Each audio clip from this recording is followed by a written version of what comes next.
ମାସକରେ ମହାପ୍ରଭୁ ଅନିଦ୍ରା ରହିଲେ 5 ରାତି। ଭକ୍ତଙ୍କ ମନରେ ଅସନ୍ତୋଷ। କୋଟି କୋଟି ଜନତାଙ୍କର ମଉଡ଼ମଣି ମହାପ୍ରଭୁ ଶ୍ରୀ ଜଗନ୍ନାଥ। ମହାପ୍ରଭୁଙ୍କର ନାମ ଶୁଣି ଦରିଆ ସେପାରିରୁ ଭକ୍ତମାନେ ଛୁଟି ଆସିଥାନ୍ତି।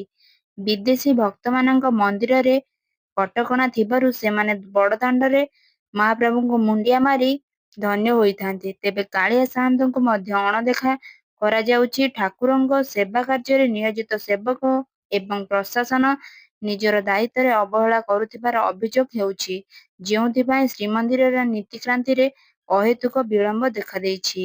ଏହି ନୀତି ବିଭ୍ରାଟକୁ ନେଇ ସେବାୟତ ମହଲରେ ତୀବ୍ର ପ୍ରତିକ୍ରିୟା ପ୍ରକାଶ ପାଇଛି। ଶ୍ରୀମନ୍ଦିରର ସୁଆର ମାହାସୁଆର ନିଯୋଗ ସମ୍ପାଦକ ଏହାକୁ ନେଇ ଗଭୀର ଅସନ୍ତୋଷ ବ୍ୟକ୍ତ କରିବା ପ୍ରକାଶ କରିଛନ୍ତି।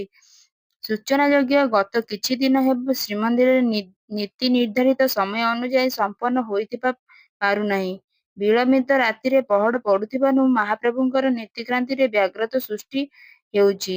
ସବୁଠାରୁ ଦୁଃଖଦ ବିଷୟ ହେଉଛି ଯେ ଏହି ନୀତି ବିଳମ୍ବ ଯୋଗୁଁ ଗତ 1 ମାସ ମଧ୍ୟରେ ମହାପ୍ରଭୁ ପ୍ରାୟ 5 ରାତି ଶୋଇପାରୁନାହାନ୍ତି, ଯାହା ସେବାୟତ ଓ କୋଟି କୋଟି ଭକ୍ତଙ୍କ ମନକୁ ଗଭୀର କଷ୍ଟ ଦେଇଛି।